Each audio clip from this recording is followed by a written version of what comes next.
Hello students, welcome back. तो चलिए आज सॉल्व करते हैं सिंथेसिस नामक चैप्टर की exercise number 7A and 7B, जिनको सॉल्व करने के लिए आज हम दो नए रूल्स यूज करेंगे, दो नए नियमों को जानेंगे। पहले नियम का नाम है बाय यूजिंग एडजेक्टिव और एडजेक्टिवल फ्रेज, और दूसरे और अंतिम नियम का नाम है बाय यूजिंग कंजंक्शन। जी हाँ, तो आज हम इस एक्सरसाइज को सॉल्व करने के लिए इन दो रूल्स को पढ़ेंगे, समझेंगे और जानेंगे। चलिए सबसे पहले मैं आपको बतलाता हूं कि आखिर एडजेक्टिव क्या होता है और एडजेक्टिव फ्रेज क्या होता है। तो आप सभी लोग तो जानते ही हैं कि एडजेक्टिव एक ऐसा शब्द होता है जो किसी नाउन या किसी प्रोनाउन को मॉडिफाई करता है या क्वालिफाई करता है। इसका मतलब किसी नाउन या प्रोनाउन के बारे में कुछ अतिरिक्त जानकारी देता है। और एडजेक्टिव फ्रेज, अब फ्रेज तो आप अभी तक जान ही गए हैं कि दो या दो से अधिक शब्दों का समूह जिसमें कोई टेंस बतलाने वाली वर्ब नहीं होती है, अगर वो एडजेक्टिव का काम करे तो बस उसे एडजेक्टिव फ्रेज कहते हैं। कुछ एग्जांपल्स यहां पर लिखे हुए हैं,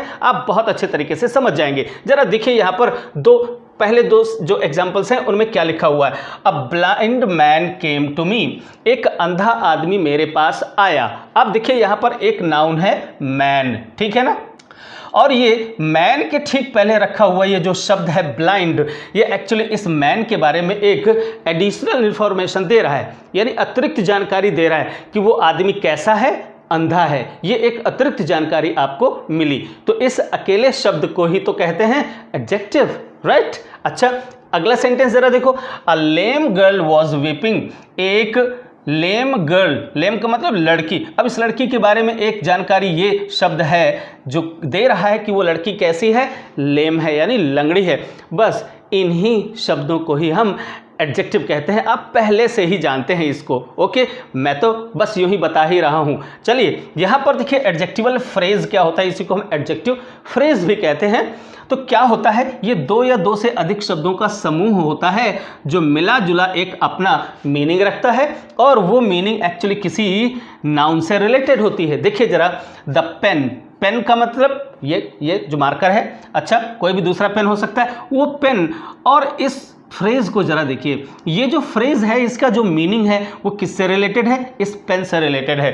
यानी the pain on the table, यानी टेबल पर की सरफेस पर रखा हुआ जो पेन है वो मेरा है। तो यहाँ पर इस पेन के बारे में एक एडिशनल इंफॉर्मेशन है आपके पास, हो क्या, कि पेन मेज की सरफेस पर रखा हुआ है। ओके, बस इसी एक फ्रेज को ही तो हम बोलते हैं एडजेक्टिवल फ्रेज या एडजेक्टिव फ्रेज।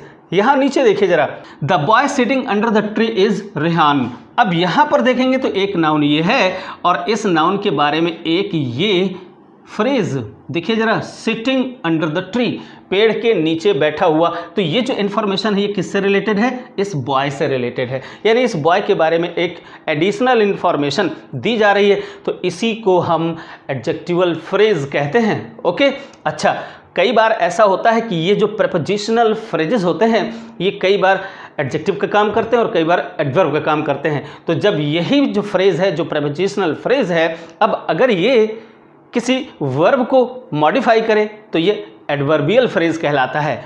उसको मैं पिछले वीडियो में डिस्कस कर चुका हूँ। आज चलिए हम एडजेक्टिव के रूप में इनको देखते हैं और इस नियम का प्रयोग दो या दो से अधिक सिंपल सेंटेंसेस को करने के लिए करते हैं। करने के लिए आपको देखना होगा कि यहाँ पर कैसे सेंटेंसेस रखे होंगे जिनमें हम इस रूल का प्रयोग करेंगे।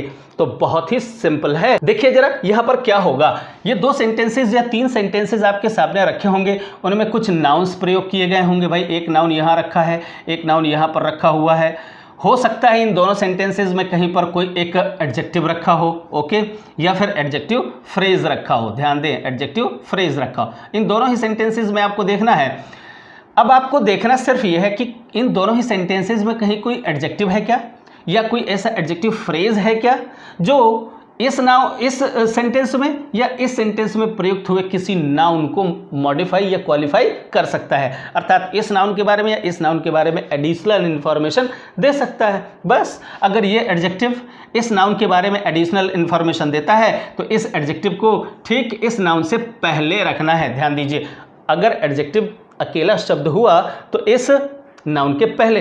अकेला शब्द से मतलब ये, कई बार ऐसा भी होता है कि दो एडजेक्टिव्स आ जाते हैं तो फिर उनको एंड से जोड़ करके और उस नाउन के ठीक पहले रख दिया जाता है। अभी एक्सरसाइज में मैं आपको करके बतलाऊंगा। ओके, लेकिन अगर फ्रेज होता है और फ्रेज किसी नाउन को अगर क्वालिफाई करता है तो उस फ्रेज को उठाकर उस नाउन के ठीक बाद में रखना चाहिए, यहाँ पर रखना चाहिए। ठीक है, आपको बस यही काम करना है, लेकिन ध्यान रखना है अगर एडजेक्टिव है तो नाउन से पहले और अगर एडजेक्टिव फ्रेज है तो नाउन के बाद। अब ये सब काम मैं आपको करके दिखाने जा रहा हूँ। चलिए अगली स्लाइड में बढ़ते हैं और सीधे एक्सरसाइज को सॉल्व करते हैं। तो चलिए, तो देखिए स्टूडेंट्स, ये एक्सरसाइज बहुत ही इजी है। मैं अभी आपके सामने 4, 5 या 6 सेंटेंसेस करके आपको बतलाने जा रहा हूँ। जितने भी डिफिकल्ट सेंटेंसेस हैं मैंने पिक कर लिए हैं, बहुत ही इजी सेंटेंसेस हैं, वो मैंने आपको करने के लिए छोड़ दिए हैं। प्लीज़ उनको करके और नीचे कमेंट बॉक्स में ज़रूर ड्रॉप करें। चलिए मैं यहाँ पर आपको बतलाता हूँ कैसे इनको जोड़ा जा सकता है किसी एडजेक्टिव या एडजेक्टिव फ्रेज की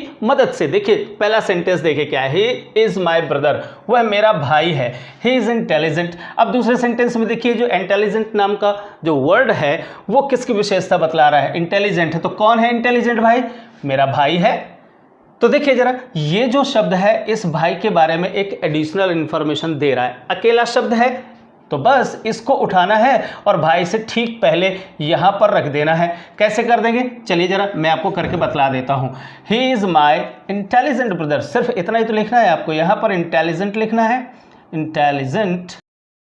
ये लीजिए, ब्रदर से पहले आपको केवल और केवल इस एडजेक्टिव का प्रयोग कर देना है ना, बहुत ही सिंपल। अगला सेंटेंस देखिए, the principal find a boy, principal ने एक लड़के को फाइन लगा दिया, जुर्माना लगा दिया। Okay, the boy was naughty, तो बॉय कैसा था भाई, नॉटी था, ये एडजेक्टिव हुआ। बॉय की विशेषता बतला रहा है तो बस इसी नॉटी को उठाना है और इस बॉय से पहले रख देना है। भाई यहाँ पर भी बॉय है और यही बॉय यहाँ पर भी है, तो ये तो सब हट जाएगा। ओके, और ये जो नॉटी शब्द है इस बॉय से पहले आ जाएगा। आप यहाँ पर केवल इतना करना है, नॉटी, और बस इसके बाद में बॉय। देखिए फुल स्टॉप सेंटेंस बन गया। ये बड़ी आसानी के साथ इसको आप यूज़ कर सकते हैं। अगला सेंटेंस देखिए, आई बॉट ए पेन, मैंने एक पेन खरीदा, इट वॉज कॉस्टली, तो कॉस्टली कौन था, पेन था ना, इट यह बहुत कॉस्टली था, तो यह कौन है, पेन के लिए आया है। ओके, बस इसको यहाँ से हटाइए, कॉस्टली नाम के शब्द को इस पेन से पहले रखिए, I bought a costly pen, है ना, सिंपल, बहुत ही आसान है। ऐसे ही बिल्कुल आसान से सेंटेंसेस हैं इस पूरी की पूरी एक्सरसाइज में। चलिए यहाँ पर देख लेते हैं, अब 3 सेंटेंसेस हैं। अब इन 3 सेंटेंसेस को कैसे जोड़ेंगे, आप तो जानते हैं कि इस नए बने हुए सेंटेंस में केवल और केवल एक टेंस बतलाने वाली क्रिया रह जाएगी। एक टेंस बतलाने वाली क्रिया ये है सॉ, ठीक है, फिर वॉज, तो इनको तो हम बड़ी आसानी के साथ हटा ही सकते हैं। ये सी कौन है, ये लड़की है, तो ये भी चला जाएगा।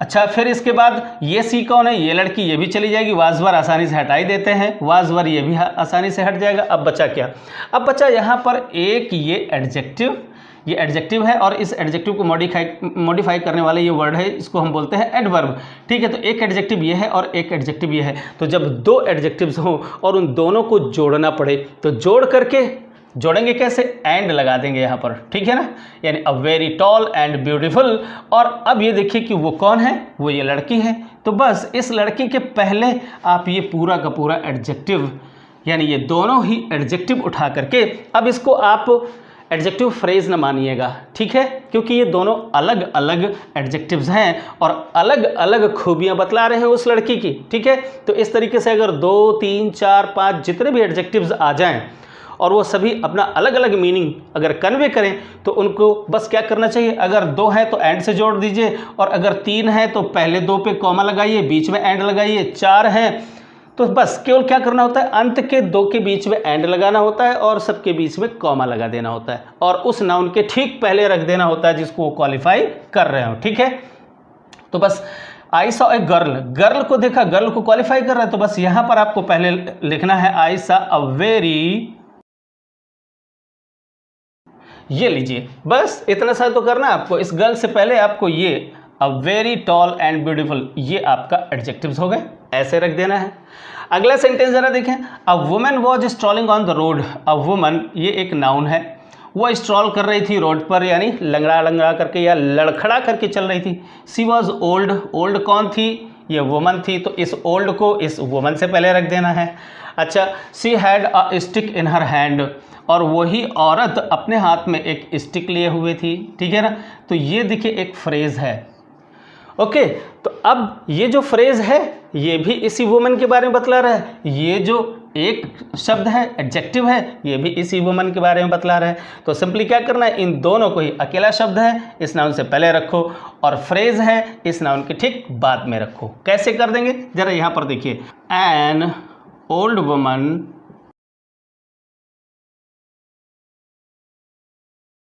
देखिए कितनी आसानी के साथ आपने जोड़ दिया। देखिए यहाँ पर एन ओल्ड वुमन, आपने इस वुमन से पहले इस ओल्ड का प्रयोग किया, ये बाकी ये सी वही वुमन है, हट जाएगा, वाज वर आसानी से हट ही जाता है। एक काम की चीज़ है यहाँ पर ओल्ड, इस औरत के बारे में बतला रहा है, ओल्ड पहले रख दीजिए। आगे देखते हैं, ये वही औरत है, ये भी हट जाएगा, हैज़ हैव हैड ये भी हट जाते हैं, is am are was were ये भी हट जाते हैं। अच्छा, जब हैड हैज़ हैव अगर ये रखा हो तो ये पोजीशन शो करते हैं, उसके लिए आप विद का प्रयोग कर दिया करो एक प्रीपोजिशन का, तो आसानी से एक फ्रेज बन जाएगा, ठीक है। अच्छा, I stick in her hand ये एक फ्रेज हो गया। कौन किसके हाथ में छड़ी थी, इसी वुमन के पास में, तो बस आपने देखिए यहाँ पर विद का प्रयोग किया, यहाँ से हमने हैज़ हैव हैड हटाया और यहाँ से क्या कर दिया, विद प्रीपोजिशन ले आए और साथ ही इस फ्रेज को यहाँ पर रख दिया, तो ये एक फ्रेज बन गया, प्रीपोजिशनल फ्रेज बन गया। इस औरत को ही मॉडिफाई कर रहा है, यानी इस औरत के बारे में ही अतिरिक्त जानकारी दे रहा है और बस इसके बाद आगे ये सेंटेंस बढ़ा दिया।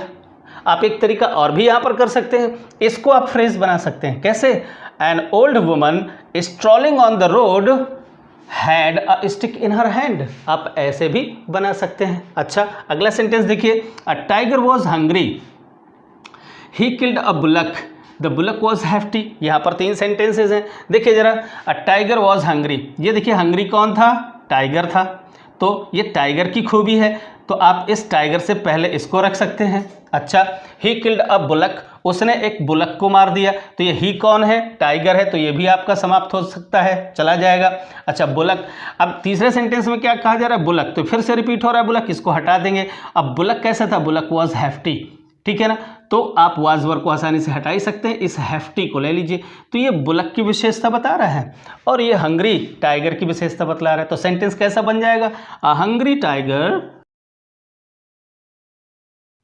ये देखिए बड़ी आसानी के साथ में आपने बना दिया। क्या किया, अ हंग्री टाइगर किल्ड, एक भूखे, अब यहाँ पर हंग्री को इस टाइगर के पहले रखा तो एक भूखा टाइगर हो गया, किल्ड, अब ये मेन वर्ब हो गई, इसको तो आप हटा नहीं सकते, यहाँ पर वाज वर ही आप हटा सकते हैं, यहाँ पर इस सेंटेंस का वॉज हटा सकते हैं और यहाँ पर द बुलक वॉज, इसके बाद ये जो वॉज लगा हुआ है इसको हटा सकते हैं और हैफ्टी, हैफ्टी यहाँ पर स्पेलिंग थोड़ी सी मिस्टेक है, हैफ्टी आप इस तरीके से कर देंगे, तो इस हैफ्टी को उठा करके इसके पहले यानी बुलक से पहले रख दिया। बहुत ही सिंपली आप सारे के सारे सेंटेंसेस को जोड़ सकते हैं। अब चलिए अगली स्लाइड से मैं आपको बतलाता हूँ एक और रूल, और वो है कंजंक्शन, यानी कंजंक्शन का प्रयोग करके भी हम 2 या 2 से अधिक सिंपल सेंटेंसेस को जोड़कर एक नया सिंपल सेंटेंस बना सकते हैं। लेकिन ध्यान रखिएगा, एंड बहुत ही खतरनाक है, कहीं आप बनाने चलें सिंपल सेंटेंस और बन जाए वो कंपाउंड सेंटेंस, तो एंड का प्रयोग करते समय आपको क्या सावधानी बरतनी है, चलिए अगली स्लाइड में देखते हैं। तो चलिए बच्चों, अब एक बहुत ही इंपॉर्टेंट बात को बड़े ध्यान से समझिए। देखिए, 2 या 2 से अधिक सिंपल सेंटेंसेस को जोड़ने के लिए हम कंजंक्शंस का भी प्रयोग कर सकते हैं, लेकिन कितने कंजंक्शंस का प्रयोग कर सकते हो, आपको सिर्फ और सिर्फ एक कंजंक्शन का प्रयोग करना है, और वो कौन सा है, एंड। जी हाँ, कंजंक्शंस आप सभी लोग जानते हैं कि 2 प्रकार नहीं बल्कि 3 प्रकार के होते हैं। पहला कंजंक्शन कोऑर्डिनेटिंग कंजंक्शन कहलाता है, दूसरा सबऑर्डिनेटिंग कंजंक्शन कहलाता है और तीसरा कोरिलेटिव कंजंक्शन कहलाता है, ठीक है ना। तो अब ये जो कंजंक्शंस हैं, इन कंजंक्शंस का प्रयोग हम कंपाउंड या कॉम्प्लेक्स सेंटेंस बनाने के लिए करते हैं, न कि सिंपल सेंटेंस बनाने के लिए। लेकिन सिंपल सेंटेंस बनाने के लिए आप एक कंजंक्शन का प्रयोग कर सकते हैं और वो है एंड। ध्यान दीजिए, वो कौन सा है, एंड। अब सिंपल सेंटेंस बनाने के लिए आपको कभी भी एंड के अलावा किसी दूसरे कंजंक्शन का प्रयोग नहीं करना चाहिए। हाँ, कुछ और कंजंक्शंस हैं जिनका प्रयोग आप प्रेपोजिशन के रूप में करते हैं, तो उनका प्रयोग आप प्रेपोजिशन के रूप में कर सकते हैं, लेकिन कंजंक्शन के रूप में आप उनका प्रयोग नहीं करेंगे। सिंपल सेंटेंस बनाने के लिए केवल और केवल एंड का प्रयोग करेंगे, और वो भी कैसे करेंगे, करते समय किन किन सावधानियों को आपको बरतना है, ये सारी चीज़ें बहुत ध्यान से सुनिए, अन्यथा फिर आप सेंटेंस गलत कर दोगे। चलिए जरा मैं आपको कुछ बतला रहा हूँ। देखिए ये एक एंड नामक कंजंक्शन है। कंजंक्शन क्या होता है? एक कनेक्टर होता है, संयोजक आप उसे हिंदी में कह सकते हैं। ये दो शब्दों को जोड़ता है, दो फ्रेजेस जोड़ता है और दो सेंटेंसेस जोड़ता है, ठीक है ना। अब वो वर्ड्स कौन कौन से हो सकते हैं? नाउन्स हो सकते हैं, दो नाउन्स जोड़ सकता है, दो प्रोनाउंस जोड़ सकता है, दो एडजेक्टिव्स जोड़ सकता है, दो एडवर्ब्स जोड़ सकता है, दो वर्ब्स भी जोड़ सकता है, यानी वो सबको जोड़ सकता है। क्लियर? अब आपको किसको जोड़ना है और किसको नहीं जोड़ना, इस बात को अच्छे से समझिए। देखिए जब कभी आप सिंपल सेंटेंस बना रहे हो तो आप अच्छे से दिमाग में बिठा लीजिए कि आप एंड का प्रयोग करके दो नाउन्स को जोड़ सकते हैं, ठीक है, वैलिड है, कोई दिक्कत नहीं होगी। दो प्रोनाउंस भी जोड़ सकते हैं, कोई दिक्कत नहीं होगी। एडजेक्टिव्स भी जोड़ सकते हैं, कोई प्रॉब्लम नहीं होगी। एडवर्ब्स भी आप जोड़ सकते हैं, कोई प्रॉब्लम नहीं होगी। लेकिन जैसे ही वर्ब में आप आएंगे तो फिर प्रॉब्लम हो जाएगी। ध्यान से सुनिए, अगर आप नॉन फाइनाइट वर्ब्स को जोड़ देते हैं तो कोई प्रॉब्लम नहीं आएगी। वर्ब्स भी दो प्रकार की होती हैं, एक होती है नॉन फाइनाइट वर्ब और दूसरी होती है नॉन फाइनाइट वर्ब, ओके, और दूसरी होती है फाइनाइट वर्ब। तो अच्छे से आपको समझना है, ये है कि फाइनाइट वर्ब्स वो होती हैं जो टेंस डिसाइड करती हैं, किसी भी सेंटेंस के टेंस को जो डिफाइन करती हैं, वो सारी की सारी वर्ब्स होती हैं फाइनाइट वर्ब्स। और वो क्रियाएं जिनका टेंस से कोई लेना देना नहीं होता उन्हें कहते हैं नॉन फाइनाइट वर्ब्स। तो भाई सुनिए, नॉन फाइनाइट वर्ब्स को तो आप एंड की मदद से जोड़ सकते हैं, कोई दिक्कत नहीं होगी। लेकिन जैसे ही आपने फाइनाइट वर्ब को जोड़ दिया तो फिर आपका सेंटेंस अब वो सिंपल नहीं रहेगा। अब वो क्या बन जाएगा? अब वो जाकर के आपका कंपाउंड सेंटेंस बन जाएगा। ओके, तो ध्यान रखना है कि टेंस बतलाने वाली क्रियाओं को नहीं जोड़ना है, राइट। अच्छा देखिए जरा, यहाँ पर कंजंक्शंस भी आप जोड़ सकते हैं, फ्रेजेस भी आप जोड़ सकते हैं, बट सेंटेंसेस नहीं जोड़ सकते हैं आप। ध्यान दीजिए, तो दो चीज़ें आप यहाँ पर एंड की मदद से नहीं जोड़ेंगे। कौन कौन सा? पहला तो फाइनाइट वर्ब और दूसरे दो सेंटेंसेस। इनफैक्ट जैसे ही आप फाइनाइट वर्ब को जोड़ेंगे, वास्तव में आप सेंटेंस ही जोड़ रहे होते हैं। जैसे मैं एक सेंटेंस यहाँ पर लिख रहा हूँ, come and sit beside me, ठीक है ना, आओ और मेरे बगल में बैठो, ठीक है ना। अब आप देख रहे हैं यहाँ पर कम एंड सिट, ये दो फाइनाइट वर्ब्स ही हैं, क्योंकि इसके पहले इनका सब्जेक्ट छुपा हुआ है, यू इम्पेरेटिव सेंटेंस है ये, राइट। तो आप देख रहे हैं कि कम एंड सिट, आओ बैठो मेरे पास। तो अब ये क्या हो गया? एक वर्ब ये हो गई, एक वर्ब ये हो गई, और इन दोनों क्रियाओं को आपने एंड से जोड़ दिया, तो ये एक्चुअली दो सेंटेंसेस हैं। ओके, इंपरेटिव सेंटेंस एक ये है, एक इंपरेटिव सेंटेंस वो है, और इन दोनों सेंटेंसेस को आपने जोड़ दिया, ये सेंटेंस बन गया आपका कंपाउंड सेंटेंस। ओके, इसलिए आपको बहुत ही सावधानी पूर्वक अच्छे से देख लेना है कि कहीं आप दो फाइनाइट वर्ब्स तो नहीं जोड़ रहे हो, या कहीं आप दो सेंटेंसेस तो नहीं जोड़ रहे हो। अगर आप ऐसा करेंगे तो फिर वो सिंपल सेंटेंस नहीं बनेगा। बाकी आप सारी चीज़ें जोड़ सकते हो, ठीक है। अब जोड़ने के लिए चलिए आपके सामने कैसे सेंटेंस होंगे। ऐसे ही बड़े सिंपल से सेंटेंसेस होंगे जहाँ पर आपको केवल कभी नाउन्स जोड़ने के लिए रखे होंगे, कहीं पर एडजेक्टिव्स जोड़ने के लिए रखे होंगे। देखिए कुछ एग्जाम्पल्स यहाँ पर हैं। आई टेक मिल्क, मैं दूध पीता हूँ। अच्छा, आई टेक बिस्किट्स, पीने खाने के लिए आप टेक का प्रयोग कर लेते हैं, पीने के लिए भी और खाने के लिए भी आप टेक का प्रयोग कर लेते हैं। तो भाई मैं मिल्क लेता हूँ, मैं स्वीट्स लेता हूँ और मैं बिस्किट्स भी लेता हूँ। तो आप देख रहे हैं कि जो मेन सेंटेंस है वो हर जगह रिपीट कर रहा है। ये है main sentence, subject verb subject verb subject verb, देख रहे हैं हर जगह रिपीट हो रही है। तो रिपीटिंग वर्ड्स को हम हटा ही देते हैं, तो एक ये चला गया, एक ये चला गया। अब बचा क्या? मिल्क, स्वीट्स एंड बिस्किट्स बचे। अब ये तीन को जोड़ना है, तो तीनों को जोड़ने के लिए आपको मैंने अभी अभी बतलाया था कि अगर 2 हो तो एंड से जोड़ दो, अगर 3 हो तो बाद के 2, 10 हो तो बाद के 2 एंड से जोड़ दो और सबसे पहले कॉमा लगा दो। चलिए कुछ ऐसे, आई टेक, ये देखिए आप ऐसे जोड़ेंगे इसको, कैसे, आई टेक आपने ये ले लिया, फिर इसके बाद ये तो सब कैंसिल हो गए चूंकि सेम रिपीटिंग है, बस खाली मिल्क रखा। और मिल्क और स्वीट्स अकेले अगर होते तो मिल्क एंड स्वीट्स आप यहाँ पर एंड लगा देते, लेकिन अब यहाँ पर 3 चीज़ें जोड़नी है तो हमने 2 के बीच कॉमा लगाया और अंत के जो 2 हैं उनके बीच में एंड लगाया। इसी प्रकार से अगर 4, 6, 10, 15, 20 कुछ भी जोड़ने पड़ जाएँ तो सबसे अंत वाले जो नाउन्स या कुछ भी हों, एडजेक्टिव्स हों, उनको तो आप क्या करोगे, एंड से जोड़ोगे और बाकी सबसे पहले आप कॉमा कॉमा कॉमा लगाते हुए चले जाएंगे। ओके, अच्छा आइए अगला सेंटेंस देखते हैं। यहाँ पर आई वेंट टू मार्केट, मैं मार्केट गया, टू परचेज सम स्वीट्स, मैं कुछ मिठाइयाँ खरीदने के लिए कहाँ गया, मार्केट गया। दूसरा सेंटेंस आई वेंट देयर, मैं वहाँ गया, कहाँ गया, वही मार्केट ही है। टू बाई माने वही परचेज करने। तो आप देख रहे हैं कि ये सेंटेंस भी पूरा इतना सेंटेंस तो रिपीट कर ही रहा है, ठीक है ना। इनफैक्ट यहाँ पर सम भी रिपीट कर रहा है, ठीक। तो आपको यहाँ तक का पूरा सेंटेंस कैंसिल कर देना, चूंकि ये तो रिपीटेड है। बस बचा क्या आपके पास, ये फ्रूट्स अकेले बचा है। तो सिंपली आपको क्या करना है, I went to market to purchase some fruits some sweets and, अब आप यहाँ पर एंड लगाइए और क्या कर दिए, फ्रूट्स, ठीक है। इस तरीके से जोड़ दिया। तो आप देख रहे हैं यहाँ पर आप क्या नाउन्स ही जोड़ रहे हैं, यहाँ पर क्या कर रहे हैं, नाउन्स ही जोड़ रहे हैं, आप वर्ब नहीं जोड़ सकते हैं। अच्छा यहाँ पर देखिए, वाई आर यू सैड, आप क्यों उदास हैं, वाई आर यू नर्वस, आप क्यों नर्वस हैं, वाई आर यू होपलेस, आप होपलेस क्यों हैं। अब जरा देखो यहाँ पर पूरा का पूरे तीनों सेंटेंस सेम है, why are you why are you why are you, ठीक है ना। ये तीनों ही इतना बिल्कुल सेम है, तो ये तो कैंसिल हो जाएंगे भाई, कैंसल्ड, क्लियर।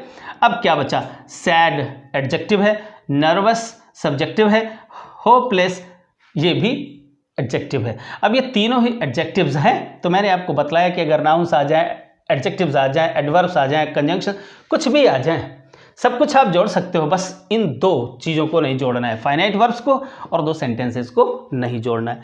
बस ये भी सिंपली ऐसे बन जाएगा, कैसे, व्हाई आर यू,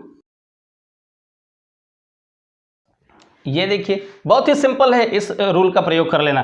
देखिए why are you sad, sad रखा, फिर इसके बाद दूसरे सेंटेंस में नर्वस है, वो भी क्या है, वो भी वास्तव में एडजेक्टिव ही है, उसको वहाँ पर रखा और बाद के 2 को आपने एंड से जोड़ दिया, पहले वाले में कॉमा लगा दिया। बहुत ही सिंपल है। इसमें 5 ही सेंटेंस एक्सरसाइज में है, मैंने 3 करके आपको बतला दिए, 2 आप करके मुझे सेंड करिए। लेकिन अब मैं यहाँ पर एक इम्पॉर्टेंट इन्फॉर्मेशन दे रहा हूँ। सिंपल सेंटेंसेस में अभी तक आप लोगों ने सारी की सारी जो एक्सरसाइजेस पढ़ी, समझी, देखी, वो सभी सेपरेट थी, dedicated to some special rule. लेकिन अब इसके बाद जो भी एक्सरसाइज आने वाली है, यानी 8A नाम की जो एक्सरसाइज है, अब उसमें वो सारे के सारे ऐसे सेंटेंसेस जिनमें आपको पढ़कर पता लगाना पड़ेगा कि पीछे जो आपने 10 नियम पढ़े, उन 10 नियमों में से कौन सा नियम वहाँ पर लागू होगा।